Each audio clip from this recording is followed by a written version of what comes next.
You're listening to What is Black Podcast, a podcast where we have conversations about issues that impact parenting Black children. I'm your host, Dr. Jacqueline Duget. Today's episode begins a new feature of the podcast where we'll have interviews with children's authors that write books that tackle issues of what it's like to grow up as a Black child. I love reading and find that books are a great conversation starter to tackle tough issues or just to learn about others' experiences, or even reflect back your or your children's experiences. I hope you enjoy the show. So let's get started. So welcome everyone to another episode of What is Black Podcast. I am so excited to have author and editor Ibi Zoboi as my guest today. Welcome, Ibi. How are you doing today? I'm good. Thank you for having me.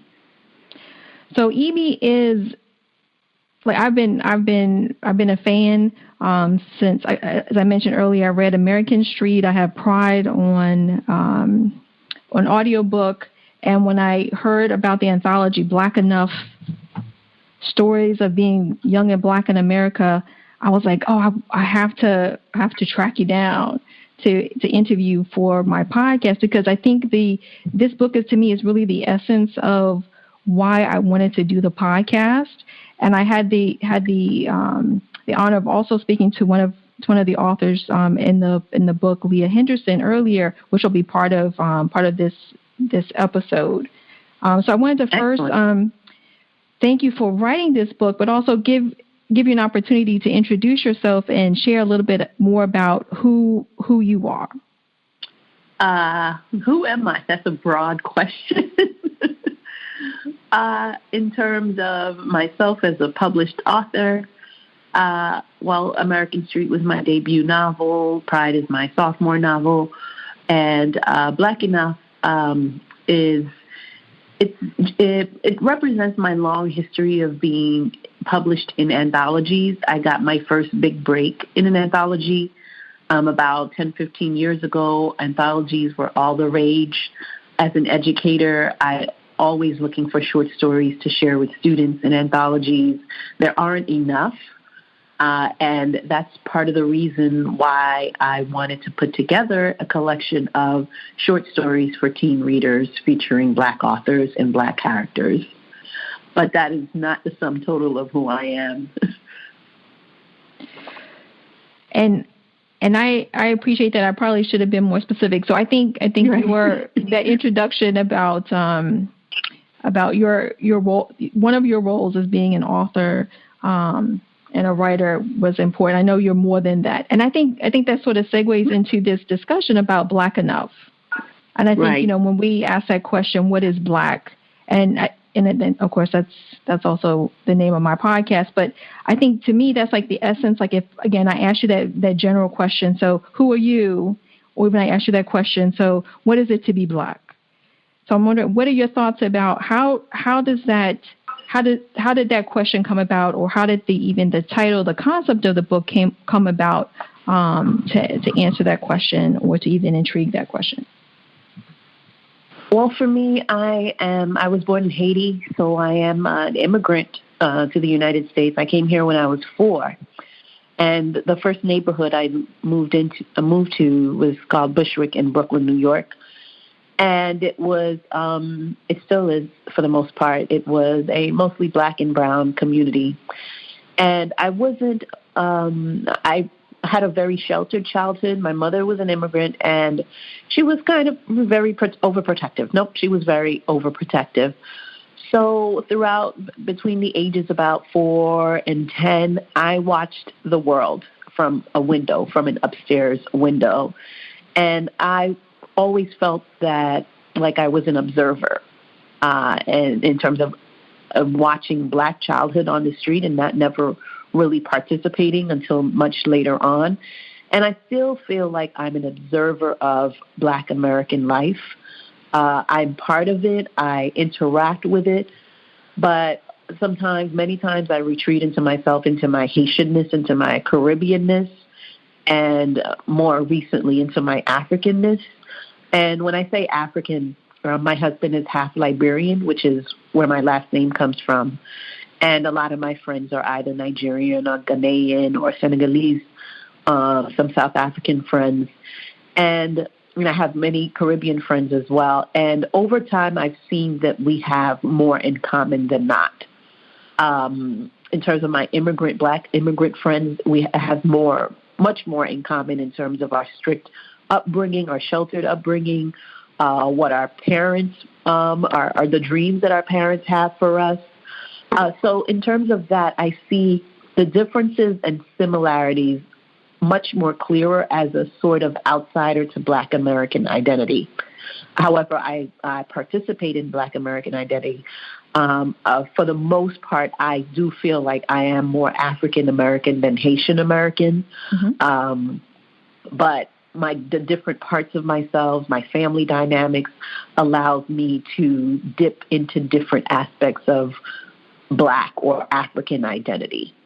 A lot of my Black American friends really are very Afrocentric. What I mean is that they never fully assimilated into American life.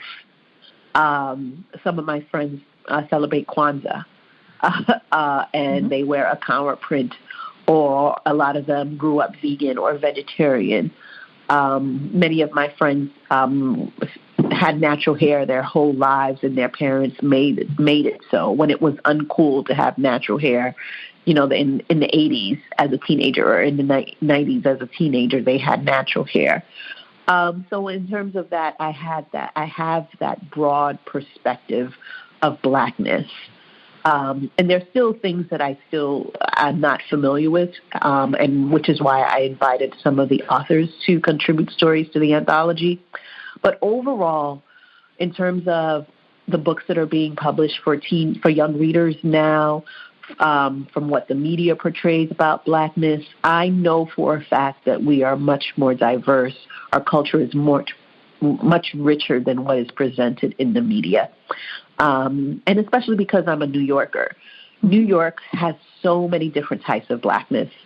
I grew up with Muslim girls, and within the Muslim community in my Brooklyn and Queens neighborhood, there were the Sunni Muslims and there were the Nation of Islam Muslims.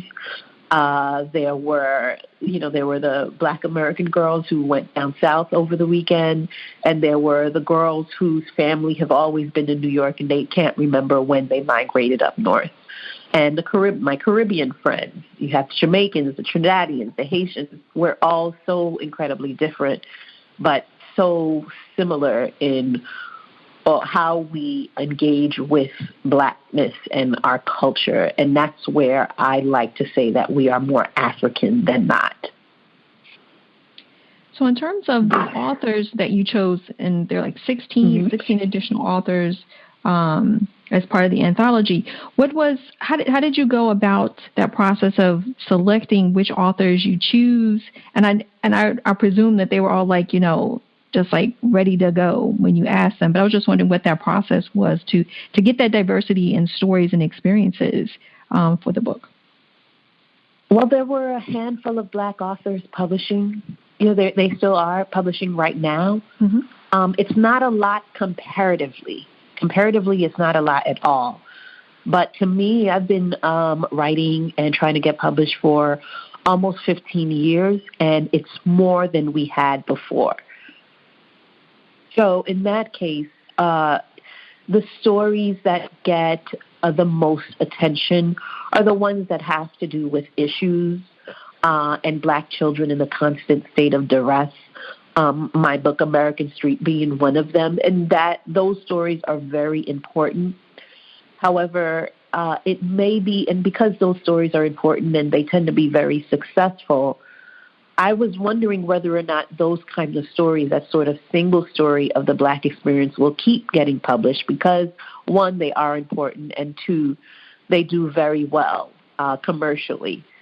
So I wanted to create a one-stop shop where you don't get that single story. You don't get that same view of the Black experience, one that is not always pushing up against race or violence or trauma, just short stories that are slice of life stories. And if race is addressed in a story, it comes from a different angle, a different perspective that we haven't seen before. I was looking at Blackness across the country, across America, and I was thinking, when I first was putting it together, I was thinking of different parts of America wanting to be represented in the anthology. In my initial ask for the authors, I had said I wanted urban and I wanted rural. I want to see Black kids in rural settings. What is it like for somebody to interact with just a dark night without street lights, just the stars at night? What are they doing? You know, what's it like for Black kids to be in nature, climbing trees and having their toes in grass? I wanted to see some backwoods stories. I wanted to see farm, and if anybody had a farm story they wanted to share. I also wanted to see what's it like to be a teenager and wealthy. And I knew that one of the authors grew up in one of the wealthiest counties, if not the wealthiest Black county in the United States, which is probably PG County or the Maryland suburbs, DC suburbs. I want to see Atlanta, which is considered a Black Mecca. So in terms of that, I was asking for setting. Setting came to mind, and I also knew some personal information about the authors. You said you interviewed Leah Henderson. I know that Leah Henderson attended boarding school, and I definitely wanted to have a boarding school experience for a black character and a reader, for them to see that what is the ultimate white space that you could place a Black teenager. And I think that's a very wealthy New England boarding school. And what is she doing? How is that character navigating that space? I wanted to see queer stories, and I didn't necessarily want them to be questioning. I wanted my gay characters to just be gay and just having a moment in the story. So overall, it started with setting and whatever it is that I knew about the characters. I knew Danielle Clayton grew up in the Maryland suburbs. I know Nick Stone is from Atlanta. I knew that Renee Watson is from the Pacific Northwest, Portland, Oregon. I knew that Brandy Colbert grew up in the Midwest. So these were all different types of experiences that I wanted in the anthology. Now, have you gotten any feedback yet from young adults who have read the novel and shared their understanding or what you wanted to get out of, what you hoped that they would get out of the book? Well, I knew the reviews tell me, but those are not young readers. It came out earlier this month. That's true. Maybe about 21 days ago. I think this is one of those books I know that what publishers call it has a long tail. Young readers are going to keep discovering it over and over again. That's my hope for it. So I haven't done any school visits around the anthology yet, but I have not. I don't check Goodreads or anything like that. So far, it's been positive in terms of the two events that we had. We had a launch event at the Langston Hughes House in Harlem with I2 Arts Collective, and then we had an event that was packed, standing room only, at Politics and Prose in Washington, D.C. So I think I would have, loved to have something like this when I was a teenager. So I think the feedback will be positive, I'm sure. And I agree with you. I mean, I sort of tested it out the other night when I was over at my family's house. My niece is in sixth grade, and she's like, "Oh, what book are you reading?" Because she loves to read, which I think is great. And when I showed her the title of the book, she started opening it, and I think I will probably pass this book on to her to read. Because again, I think some of those, like you said, some of the experiences. Outside of, there have been very, very great books written about situational African Americans in certain situations and certain, like I said, trauma and stress. But I think this book, what's nice about this book, like you said, you could find, even if you had an index, right? Okay, what type of person, right? You could find that experience in this book, which I think is great. Right. Yeah, there's something for everyone here. So you said as a teenager you would have loved to read this book. What do you think your 17-year-old self would have felt about the book, or how do you think yourself would have felt about reading this anthology? Well, interestingly enough, when I was 17, I remember there being a lot of anthologies. I remember having to read sections of the Northern Anthology of African American Literature, edited by Henry Louis Gates. There were like these textbook anthologies that we didn't have to read the whole book, but we could like find a story that we like, a title that sounded interesting, and dive right in. I needed something like this. I needed to know that there were different ways of being Black when I was 17.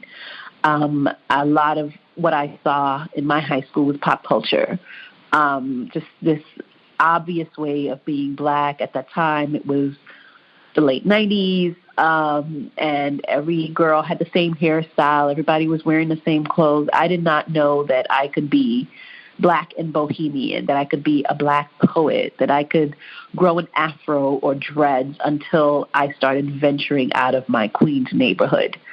And it would have opened up the world to me. I would have seen a little bit of what it is to be Black in different parts of the country, and I probably would have been more inclined to apply to an HBCU.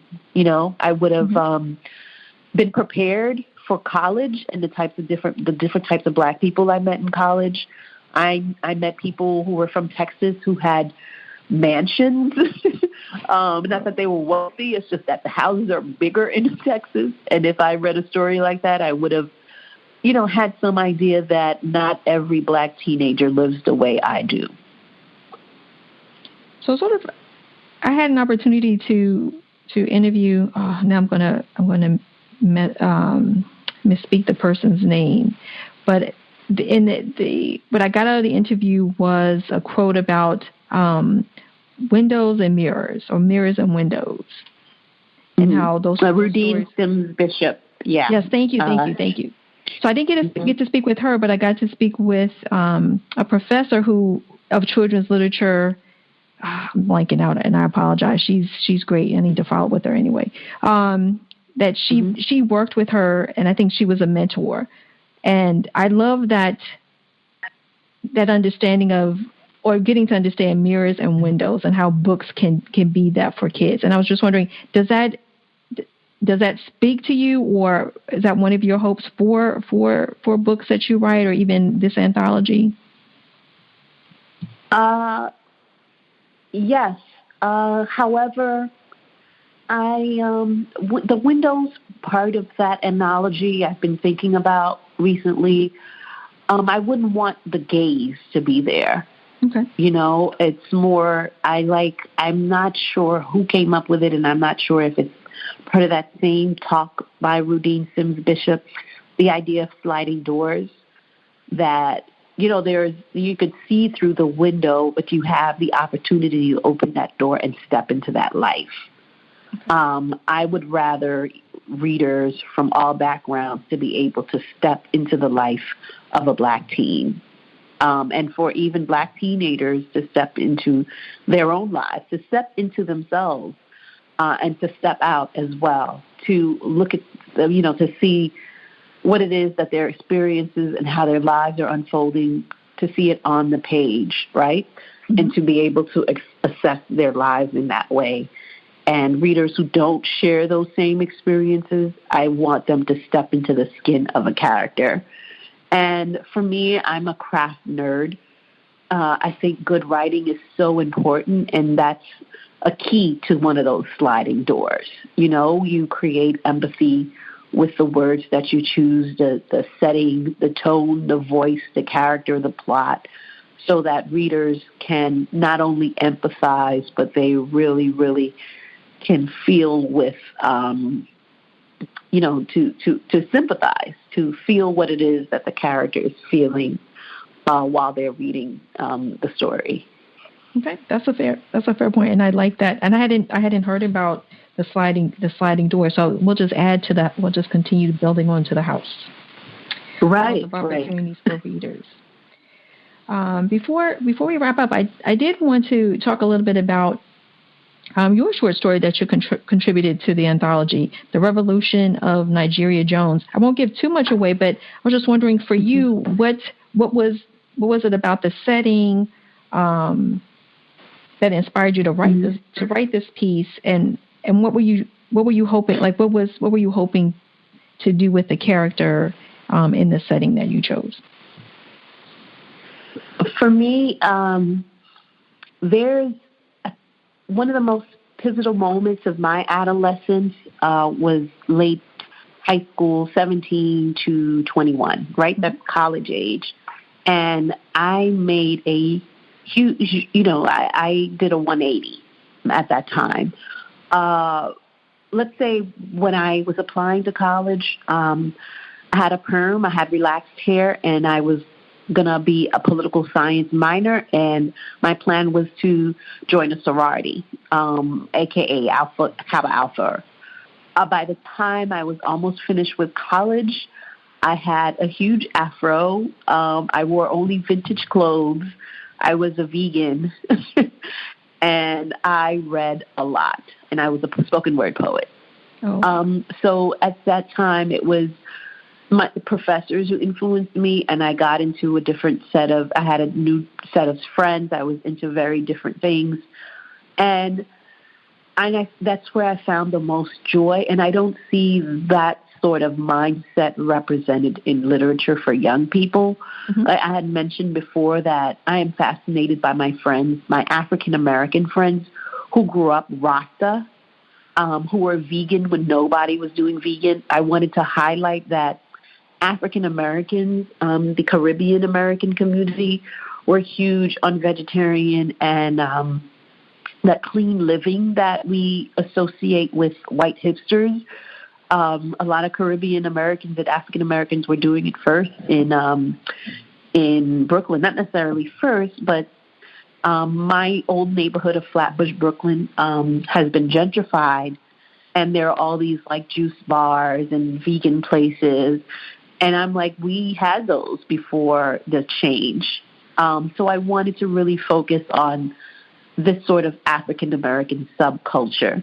And when I was in college, everyone was advocating for Mumia Abu-Jamal, who was a political prisoner. He was on death row. And there would always be this free all political prisoners protest. And that's when I learned about MOVE in Philadelphia, the MOVE bombing. It was a community I believe they were vegan, and they cared for a lot of animals, and they had dreadlocks, and they were really this left of center group, radical group, and they were misunderstood, and because of that, they were bombed for more reasons. There were more reasons to that, but it's considered the only bombing of U.S. citizens by U.S. Law enforcement in American history. So I wanted to pay homage to that, to think about what it is to be Black and not be assimilated into American life. And this goes back to the Marcus Garvey movement, the Garveyites, Nation of Islam, all these subcultures who wanted to go back to a certain way of life. So in putting the anthology together, I was thinking, okay, there are some stories where the kid, the teen is an Oreo, or the teen has really assimilated into white American identity. Mm-hmm. And if there's anything that would probably be missing in the anthology, would be a Black radical identity, right? So in terms of like what would be the Blackest thing, the Blackest idea, and then to flip it on its head with my teen character pushing back against that too, Mm-hmm. And in the end, you wonder if she is going to hold on to her tradition or assimilate into American life to follow her dreams. And I think, and I because the way that it ended, I mean, I think it sort of left on a cliffhanger, and Mm-hmm. I'm glad that you, well, for me as a reader, like, answered that question. I was like, okay, I can definitely see that, but also too, I think, I will put on my other hat, like being a pediatrician and developmentally, I think that's where young people, there's an understanding, I think even as an adult reading this book, right, I think it's kind of like an understanding of the adolescent experience. There is that they have an opportunity to make choices, and they're at a time in their life where there's so many things going on. They're trying to learn who they are, develop those skills that they're going to need to take one to continue, into adulthood. And I think that, to me, that's like very poignant. It's like, okay, yeah, that's what happens in adolescence, right? You have to decide and make decisions based on what experiences you absorb, observe, and then decide to take on, which I think was done very well. Right, especially when your upbringing is very extreme, right? Mm-hmm. And this could be any child from any background could put themselves in this situation when your parents' views are so extreme, right? And you want so much to assimilate into whatever it is that the rest of the kids are doing to American life. How much of that upbringing do you give up, and how much of it do you discard? How much of it do you keep, and how much of it do you discard? Oh, I think that is totally relatable. I mean, I think across, again, I think if you substitute, the extreme in terms of her experience, in terms of her parent experience, life experience, again, you can put that being an immigrant, right? I think I'm a first generation, so growing up with immigrant parents, again, there are things they brought from their home country that, I had to try to tease out, like, okay, do I keep those, or I want to assimilate? Then who do I become in that dynamic? So I think that's important. I think, again, all facets in different races, cultures, ethnicities, I think definitely you get that from these stories, and you can relate. I especially love the stories about being a nerd, and, brought me back, because I grew up I was a teenager in the 80s. Right. And in my 20s and the 90s, I'm like, okay, I remember war games. It was like, one of the stories. I was okay, I totally could relate. And I was reminiscing. So yeah. And then the pop culture, because I think definitely when I grew up, like, I love Mork and Mindy. Like, I don't think many kids probably won't know that. Oh, you're referencing Lamar Giles' Black Nerd Problem. Yes. So I love the different facets of teens' experiences, because either you've experienced it, and I think even young readers, when they read this, they either know somebody, they've experienced it, or they can relate. They can relate to the experiences, whether or not kids Black or not. It's like they're just being themselves, as well as being Black or being whatever other identifier they have. Right. So before we end, I just wanted to ask a question. At the beginning of the book, there are some questions that you ask yourself in the introduction. And I was wondering, after writing the book, do you think were you able to answer those questions, or do you feel like you have a more fuller understanding of how young people identify with Black enough? I realized that my questions were unanswered for the most part, because this is only one example. There could be a different volume, a different collection altogether, using young people's writers, and have different types of stories. We know that. It would have a different type of feel. Going into the anthology, somewhere in the back of my mind, I thought I'd have one of those like BET specials or something, where there was one type of Blackness, but there'd be different types of Blackness within that one type of Blackness. So I was pleasantly surprised at all the various stories. I think basically it was a learning experience for me. Not everyone identifies with Blackness in the same way, and that all has to do with upbringing, setting, the type of setting that we grew up in, and how we interact with our own racial history or race in general. So we still have not come together to have a conversation as authors. And also another thing that I realize is that writing and following our dreams of becoming a writer is a certain privilege. It doesn't mean that we are privileged. It is a privilege to have the time to write, to follow through. It's a certain access to whiteness. We have to be able to navigate the culture and the industry in a certain way. So we all share that know-how as authors.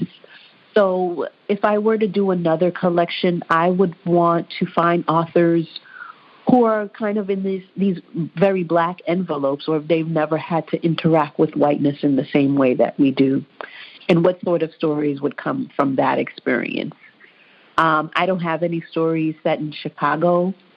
I don't have any stories set in Detroit, although American Street is set in Detroit. Mm-hmm. I wanted to see what it's like to be in Compton, California, or Oakland, rural Florida, South Carolina, the Deep South.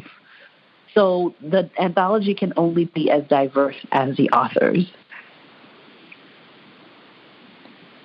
And hopefully that also speaks to the fact that there'll be more authors of color that can bring to the collective those stories.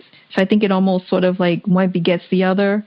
In order sometimes to have those experiences and stories, we also need more of those authors. So I'm hoping that even parents who listen to this, if their little son or daughter or however their child identifies, says, they ultimately want to identify and say that I want to be an author, and it's because of reading a book like Black Enough or any book that, like, that's an opportunity for them to share their experiences, and we can help cultivate that next generation. I know that those mm-hmm. writers exist. Again, it's also shining a light on those and giving them opportunities as well.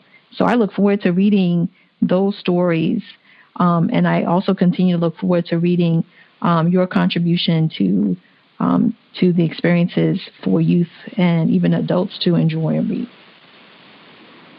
Okay, yeah, I hope so too. I hope it can be unpacked in classrooms, even in classrooms where there are no Black students, or there's the one or two. Everybody can relate to any one of these stories. Thank you so much for joining me today, Ibi. Thank you so much, Jackie. We'll take a short break, and we'll return. When we return, we'll have an interview with Leah Henderson, who's one of the authors of Black Enough, the anthology. Black Enough, Stories of Being Young and Black in America, and Leah Henderson happens to be one of the authors, one of the collective of authors who participated in the anthology. So welcome, Leah. How are you doing today? Thank you so much for having me. I'm wonderful. It's great to speak with you again. I spoke with Leah on another podcast that I host called Talking About Books for Kids about her debut novel. What attracted you to working on this project? So first of all, I think when we look at the books out there for kids of color in general, there are a lot of books that speak to only one vantage point of life, for instance, in the Black community. And a lot of the books that have been coming out of late do deal with a lot of suffering and Black pain, or we have a lot of books, that are talking about slavery or the civil rights movement and things like that. We're kind of put into these boxes. And one thing about this anthology, and one thing that Ibi was looking at, was just stories of us being us. And so for me, that was really at the cornerstone of why I got excited when I even heard about that she was thinking about doing this. And that's why I wanted to be, that's why I was honored to be asked to be a part of it. So your contribution to the anthology is called Warning, Color May Fade.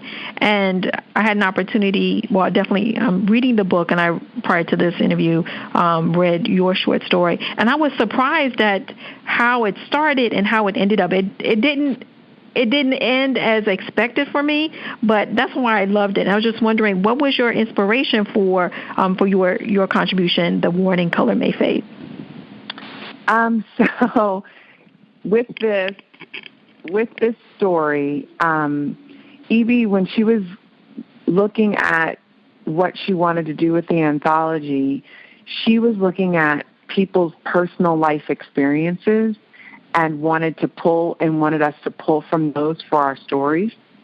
And so she knew that I had gone to prep school and in a really affluent community. And so she wanted me to explore that. And I actually, if I'm being completely honest, I was very hesitant because it's not something that I often really delve into. So for me, it was kind of like, oh goodness, now I have to go into this world that I was a part of, and really, it was close to home, put it that way. And so when I started, I really honestly didn't even know where I was going to end up.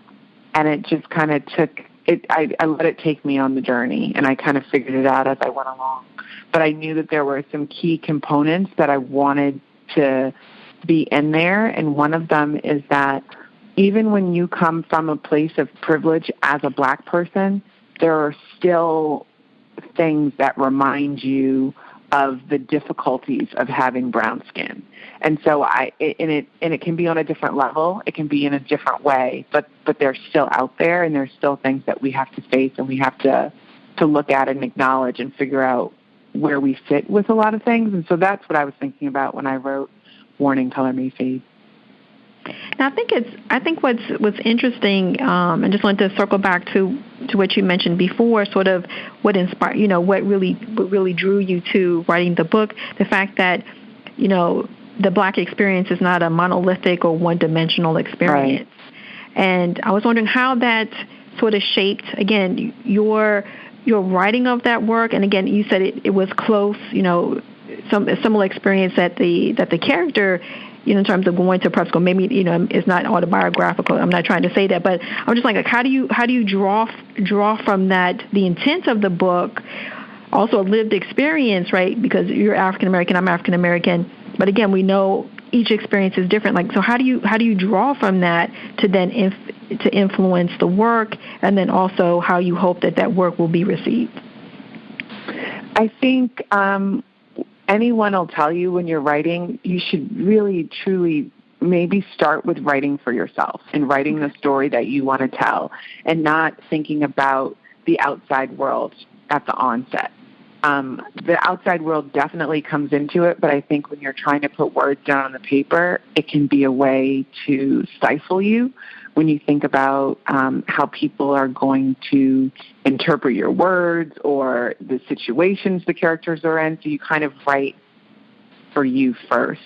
And although it's about my prep school experience at a very privileged place, it was a very different story than my world. I have extremely supportive parents, and so that part was a departure from my own personal life. But in terms of just writing the story and figuring out my characters, I think I just wanted to tell a good story that had Black characters in it. And I think that definitely comes across. And again, I think I want to go back to just the whole concept of the book and each of the stories that the individual authors wrote. And again, I can't speak for each of those authors if they pull from their own life experiences to infuse the work, right, or even to inspire the work. But I think the book does a great job, like you said, of sort of creating the complexities, the dynamics, the individuality, the experiences that are varied for individuals who identify as Black or African American. And I was wondering how do you feel about that? Well, knowing that Ibi was very intentional in wanting to see, Black girls outside, Black kids in the city, Black kids, you know, in the suburbs, Black kids in different venues and perspectives. So she was very intentional in that way. So the stories she was asking for, they might not be completely based on our personal experiences, but she knew of our personal experiences enough, or she knew of things that we were interested in enough to say, this is what I want to hear about. And so it started from there. And so I think with everyone, whether it is their ultimate personal experience on the page, it's coming from a place of knowing because that was their lived Black experience in some way, shape, or form, if that makes sense. Yeah, no, that totally makes sense. So if you could put yourself back in your adolescence and knowing what you know now, what would you have hoped that your 17-year-old self would have gotten from reading a book, and what do you hope that the other 17-year-old, other teenagers, or even young adults that are reading this book, what do you hope that they can reflect on or that they take from it? I know when I was growing up, a lot of the time, because I grew up in a very affluent white community, and so a lot of the time I always got, "You're not like other Black people," kind of statements and those types of things. And I feel like a book like this would have given me this kind of confidence to say, we're not all the same. Here are examples of so many varied aspects of our life. And to be able to say it with a certainty that you know it inside, you know in your gut that we're not all what's portrayed on the news, or we're not all this, or we're not all that, because we have family and friends from other, parts of the country or wherever that live a different experience. But to be able to see it in one place in a book like this, and to be able to share it with your peers in school or something like that, so people can actually see, because a lot of people, they're surprised. And for me, back then, I think it would have just been affirming that we're not all the same. And that would have been a wonderful thing, because I think that also allows us as Black kids the freedom to be whoever the heck we want to be, and not feel like we're supposed to be one thing, or that we aren't Black enough, or that we're not, you know what I mean? I think that a book like this does that. And so that's something that would have resonated with me back then. It would have just given me even more kind of, I don't know necessarily, fight isn't the right word, but it would have given me more of like a stance on, we can be anything. Don't, you know what I mean? Don't try to put me in that box. These are examples of all the many things that we are, and it's not even, brushing the surface. And I want to just put on my parent hat. I think the one thing for me that it does, I love your writing, but I think the one thing that I kind of get out of the book as putting on my parent hat is that sometimes I have to check myself in terms of my expectations of what I want my kids to be. Yeah. Or even how I want the world to see them. And I think in some ways, in reading your book, I can say I'm a pediatrician, right? So, I have some privilege, right? But again, like you said, the fact that you identify, or people identify you a certain way, that privilege, it helps in some circles, but in other circles, right, you're going to be labeled as this individual. But at the same time, for me, reading this book is freedom, in the sense that, I need to step back as a parent sometimes and not necessarily always take, we talk about this, how we're typically portrayed, and even how some of the stories are portrayed, right? Either fear-based or the historical contents, and there's a lot of weight to that.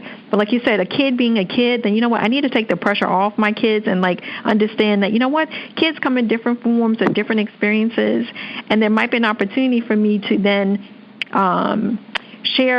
understand what my kids are going through as a parent through having these again, multiple perspectives of kids being kids and just being themselves. That's how I felt as a parent, reading that book. And and because the podcast sort of helps, the hope is to help parents kind of deal with some of these issues, and I talk about the intersection of race, culture, and identity. I think this book kind of hits that, right, in terms of how you identify yourself by gender, by race, by ethnicity, by place, by economics, and then how we define our culture. And I think that was definitely done well in this book. And I just definitely would tell parents. But I don't know if that's ever an intent of a writer with this sort of book, to think like how else it can be used as a tool besides just for an enjoyment.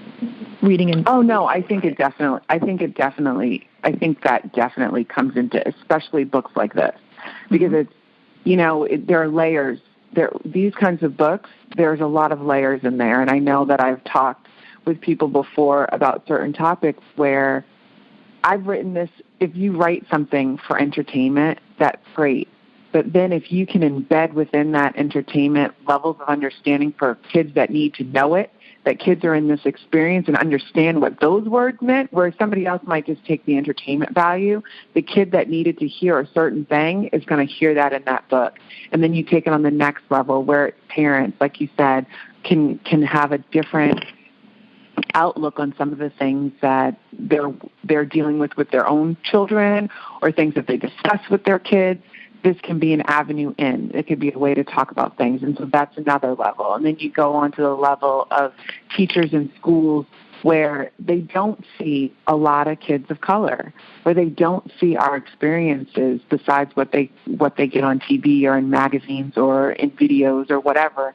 And so then there's another layer there. And it's just a matter of taking the book and its value in being what you need it to be. Oh man, I think you all have done that. There are definitely some. You all are superstar. I mean, I'm like, oh man, like running down the list: Marian Johnson, Justina Ireland, yourself, Rita Williams Garcia. I mean, I can go on and on. Ibi Zoboi. I think this is a wonderful book. I mean, I'm always going to say it's great that there are writers out there that provide different perspectives and different opportunities for kids to see themselves reflected. And I think you've done a wonderful job with your contribution as well as your other fellow writers. Yeah, I think it's it's one of those books that you're proud to be a part of. You're really proud to be a part of, and you can hold it up and say, check this one out.